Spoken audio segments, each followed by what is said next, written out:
Hello my friends, welcome to today's video. I'm Jeanette with Vivo Vintage Designs. In today's video I'm going to show you how I created these roses using my new Best Fountain triangle / wedge brushes. Now you know in my previous video I told you about these. I purchased them on Amazon. There's an artist that I saw using them and I was absolutely captivated, so I bought the Princeton one, and it was less expensive than the set of 4, but I wanted to see if I liked working with them, and I liked it so much that I bought the larger set. And the larger set comes with a set of 4 brushes, sizes 6, 8, 10, and 16. So to create these roses, I'm starting with the smallest brush, and what I'm doing is I am wetting the brush, the entire brush, and then just the tip of the brush, with just the tip of the brush, I will pick up a little bit of pink, and I'm taking it straight from the palette because I want it to be very concentrated. And then I start with the very tip of the brush to create my petals. I started the inside by creating some C curves, just a little swirly thing in the center, and then I started creating the petals by using the tip of the brush, and I'll show you in just a moment. Here I didn't have enough color on the brush, so I'm adding it in now.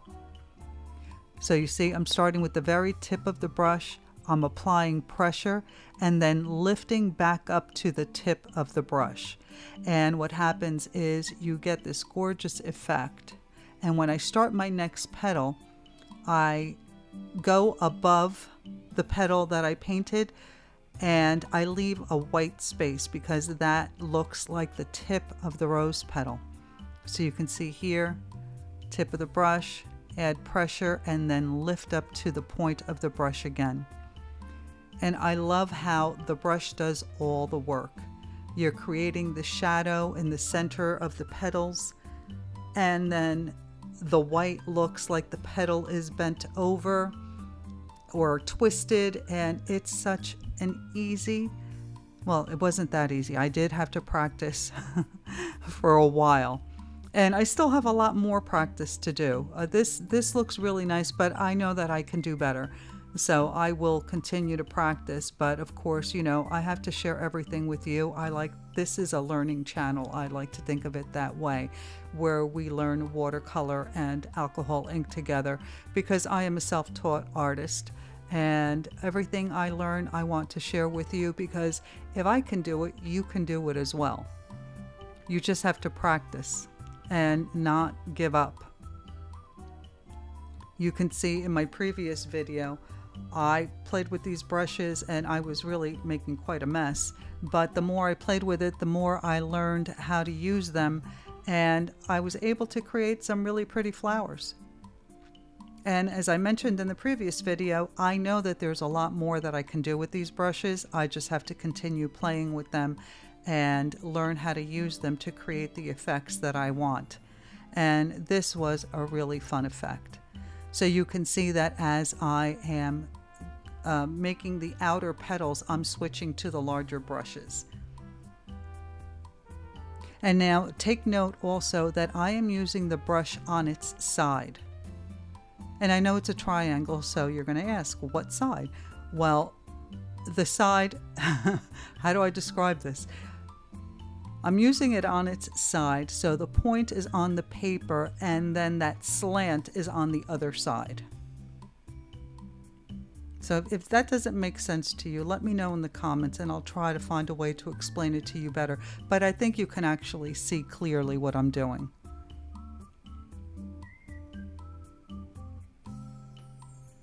So I did play with these roses quite a bit, and I think that this may be the one that turned out the best.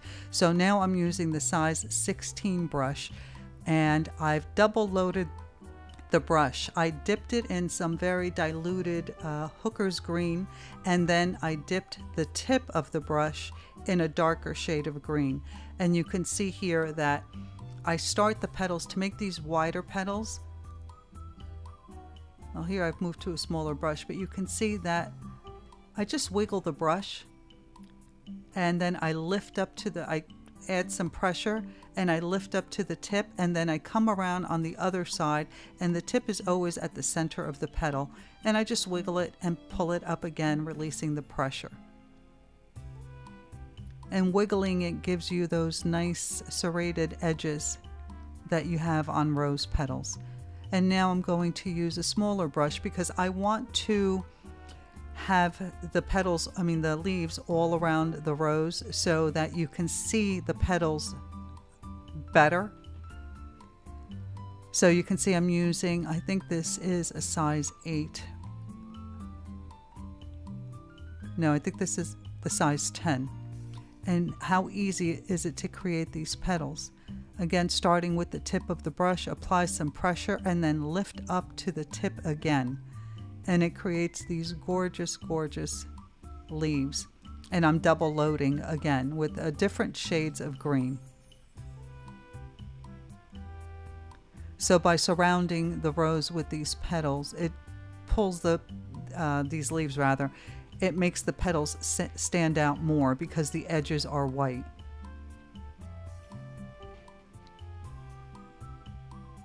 So of course I'll continue playing with these brushes, and the more I learn, the more I will share with you. I hope that you give these brushes a try. If you don't want to buy the set of 4, they're about $58. You can buy just the Princeton brush. I'll list them in the description box below. Just click on the link and it'll take you to my Amazon store. All right, everyone. Thanks so much for watching. I hope that you enjoyed this and that you give these brushes a try. I'll see you in the next one. Bye.